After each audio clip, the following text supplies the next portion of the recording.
और संकल्प करके भगवान जो है सारे देवताओं का भय भंजन करने के लिए माता कौशल्या को, दशरथ जी को आनंद प्रदान करने के लिए, सनातन धर्म की रक्षा करने के लिए, कटती हुई गोवंश की रक्षा करने के लिए, रावण कुंभकर्ण जैसे राक्षसों का वध करने के लिए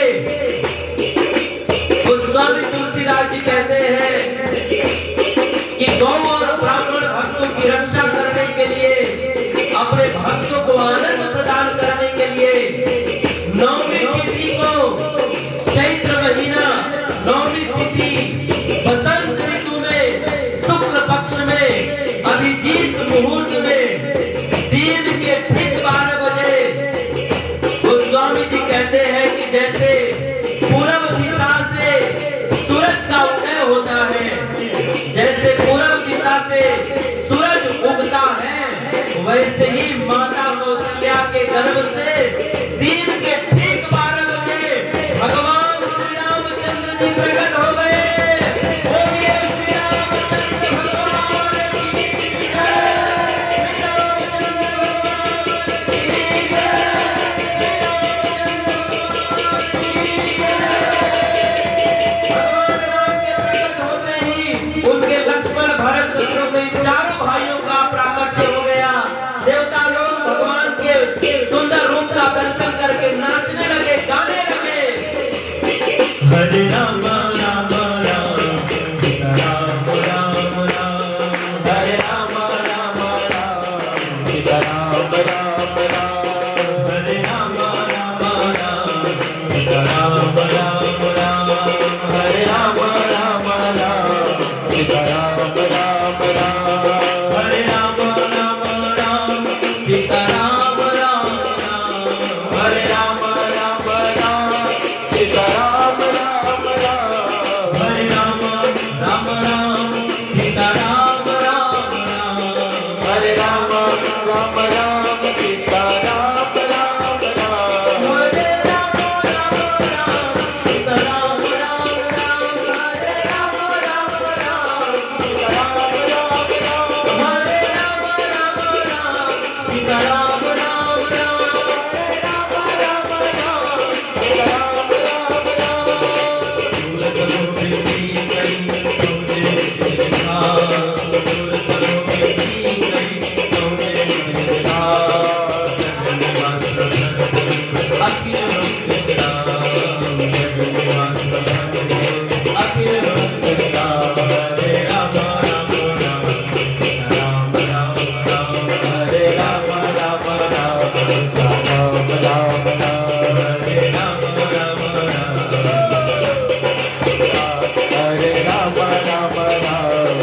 राम राम राम।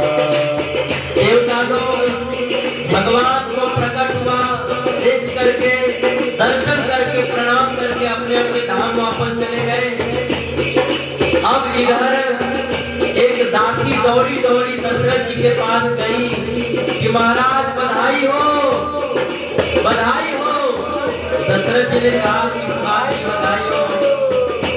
दासी ने कहा कि बड़ी खुशखबरी है, गले का 9 रंग का हार देना पड़ेगा। दशरथ जी ने कहा बताओ तो। दासी ने कहा कि महाराज आप जिसके लिए आप कितने वर्षों तक तरसते रहे, जिसके लिए आप अपने गुरु जी के चरण में जाकर के लौटते रहे, प्रार्थना करते रहे, आज वही साक्षात भगवान जो है आपके घर पर आपके पुत्र बनकर के राम के रूप में प्रकट हुए हैं। बाबा महाराज बधाई हो, बधाई हो, बधाई हो। इस खबर को सुनकर के दशरथ जी के आनंद का ठिकाना नहीं रहा। धीरे धीरे ये बात पूरे अयोध्या में फैल गई और सब के सब लोग सुनकर के आनंदित हो गए, हर्षोल्लास में भर गए। सब लोग अपने अपने घर से अनेक बधाइयां, अनेक उपहार लेकर के दशरथ जी के राजमहल की तरफ बढ़ने लगे। अनेक ब्राह्मण आकर के वेद मंत्रों का उच्चारण करने लगे, देवता लोग स्तुति करने लगे और धीरे धीरे पूरे अवध में बात फैल गया। क्या अवध में आनंद भयो जय रघुबर लाल की, अवध में आनंद भयो जय रघुबर लाल की, अवध में आनंद भयो जय रघुबर लाल की, अवध में आनंद भयो जय रघुबर लाल की, जय रघुबर लाल की, जय रघुबर लाल की, जय रघुबर लाल की, जय रघुबर लाल की, जय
अवध में आनंद भयो जय रघुबर लाल की।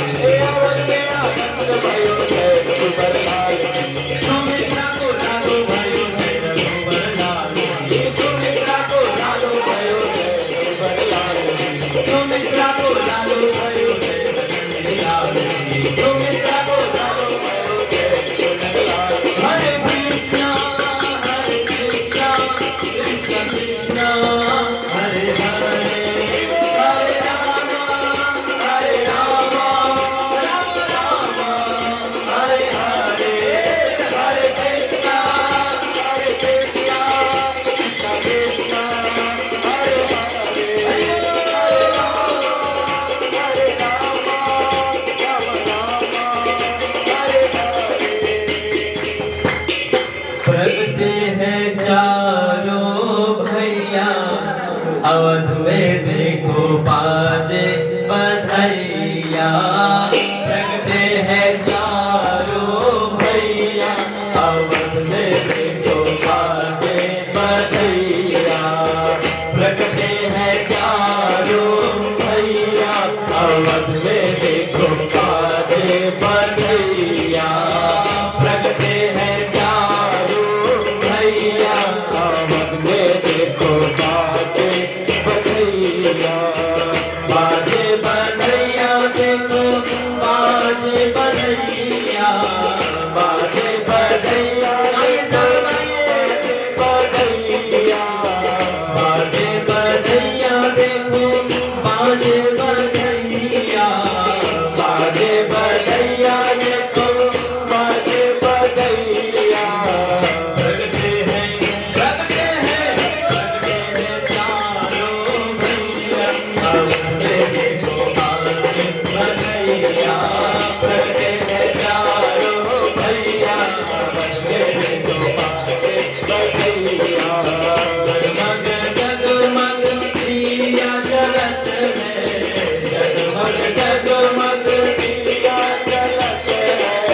जगमग जगमग दिया जलत है। जगमग जगमग दिया जलत है। झिलमिल होत अटरिया अवध में देखो बाजे बधैया। झिलमिल होत अटरिया अवध में देखो बाजे बधैया। प्रगटे हैं चारों भैया अवध में देखो बाजे बधैया। प्रगटे हैं चारों भैया अवध में देखो बाजे बधैया। दशरथ लौटावे हीरा और मोती।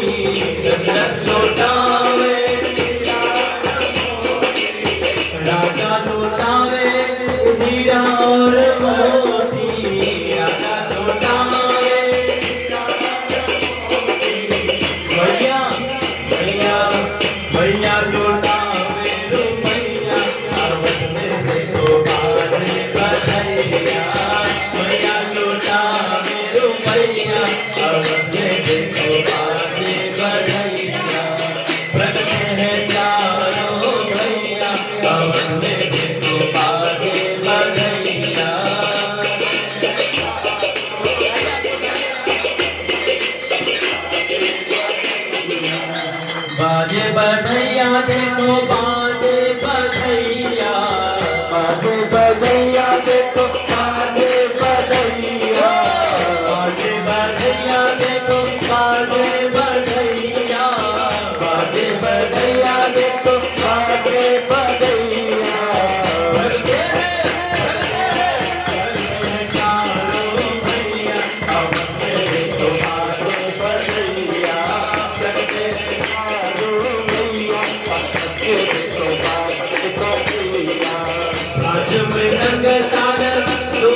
अवध में देखो बाते बदैया बदले हैं चारों भैया अवध में देखो बाते बदैया बदले हैं चारों भैया अवध में देखो बाते बदैया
सजा दो घर को गुलशन शाह अवध में राम आए हैं सजा दो घर को गुलशन शाह अवध में राम आए हैं सजा दो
तरह से भगवान का प्राकट्य हुआ।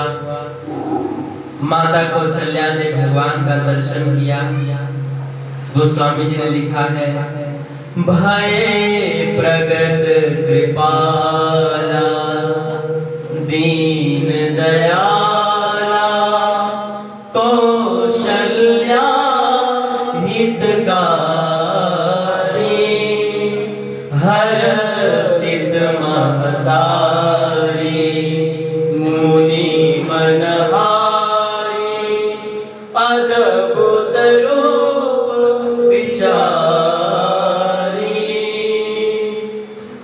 बहुत सुंदर स्तुति है, लेकिन समय हो गया है इसीलिए इसको हम लोग गाएंगे नहीं। तो इस तरह से इसको बंद कर दीजिए।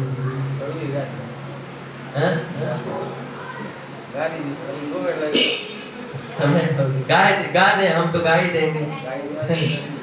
2 मिनट लगेगा, 2 मिनट और। तो हम लोग एक ही साथ में गा लिए हैं, ठीक है ना? भय प्रगट कृपाला दीन दयाला कौशल्या हितकारी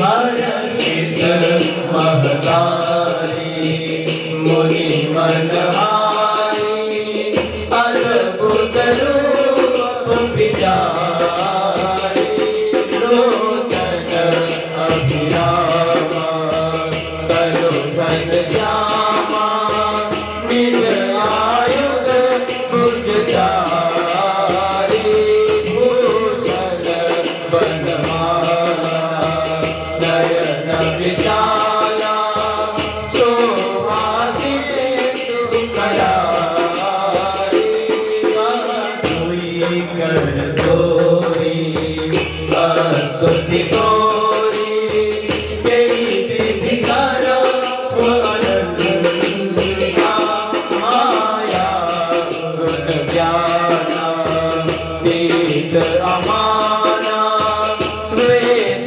पुराण भनंता अन्ना सुख सागर सब गुण आगर यही गावई श्रुति संता को मम हित लागी जन अनुरागी प्रायः प्रकट श्रीकंता ब्रह्मांड निकाया निरमित माया रूप रोम प्रतिवेद जय महापुर शोभासी यह उपहासी वीर मदीना वीर हरे उपजा जब ज्ञाना प्रभु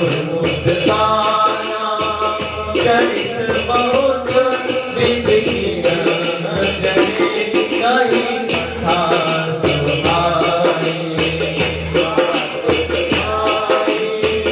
यही प्रकार सुत प्रेम लगे माता पुनि बोली सोमति डोली तजहु साथ यह रूपा की जय शुद्ध लीला अति प्रिय शीला यह सुख परम अनुपा तुमि वचन नहीं जाना रोदन खाना हुई बालक सुरभूपा यह हरि गावई हरि पद पावई तेन परई भव कृपा यह हरि गावई हरि पद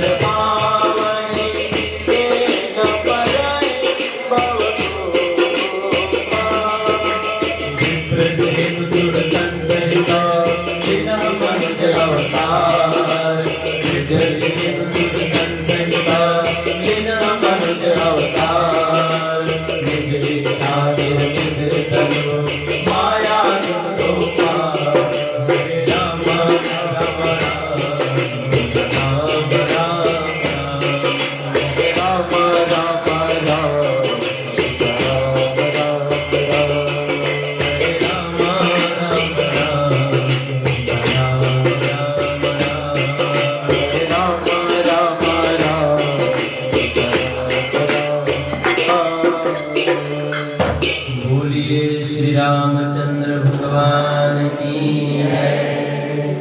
आइए हम सब लोग भगवान के चरणों में प्रणाम करते हैं। सब लोग हमारे पीछे बोलिए, लोकाभिरामम्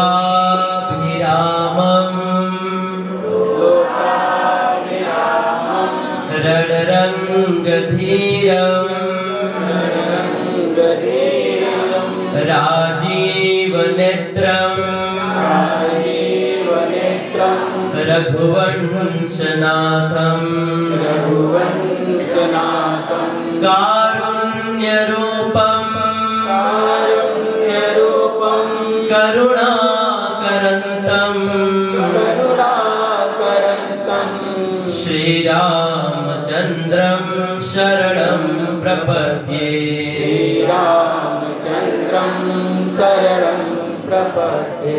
बोलिए दशरथ नंदन राजा राम सरकार की है, चारों भैया की है। इस तरह से भगवान श्री राम जी का प्राकट्य हुआ। कहने सुनने के लिए बड़ी सारी बातें हैं। सार बात है कि हम सब लोग भगवान राम के प्राकट्य दिवस पर उनकी कथाओं को सुनकर के जो भी शिक्षा मिली है उसको हम सब लोग अपने जीवन में उतारे। जिस तरह से भगवान राम अपने माता पिता का आजीवन आदर करते रहे, माता पिता की प्रसन्नता के लिए तो घर छोड़ करके जंगल में गए, और जिस तरह से भगवान राम ने अपना बुरा करने वाले माता केकई का भी उन्होंने भला ही किया, उनको कभी अपना दुश्मन नहीं माना। ऐसे भगवान राम से बहुत सारी प्रेरणाएं शिक्षाएं मिलती हैं। हम सब लोगों को उन शिक्षाओं को अपने जीवन में उतारना चाहिए। हाँ? राम जी इतना बड़ा धनुष तोड़ने के बाद भी थोड़ा भी मन में अहंकार नहीं, इतना बड़ा कार्य करने के बाद। तो इस तरह से राम जी का चरित्र बहुत विशाल है। कभी ठाकुर जी कृपा करेंगे तो हम लोग पुनः यहाँ पर 9 दिन तक हम लोग भगवान राम की भव्य कथा का आयोजन करेंगे, और हम लोग यहाँ भी भगवान राम की दिव्य कथा को श्रवण करेंगे। तो आज समय हो गया है, मैं अपने वाणी को यहीं पर विराम करता हूँ। कोई त्रुटि रही होगी तो आप सब लोग क्षमा कर दीजिएगा। आप सभी भक्तों को पुनः भगवान राम के जन्मदिन की बहुत बहुत शुभकामनाएं।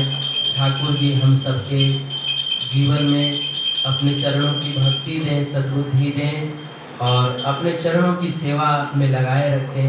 यही मंगल कामना करते हुए आज के कार्यक्रम को विराम करते हैं। हरे कृष्ण।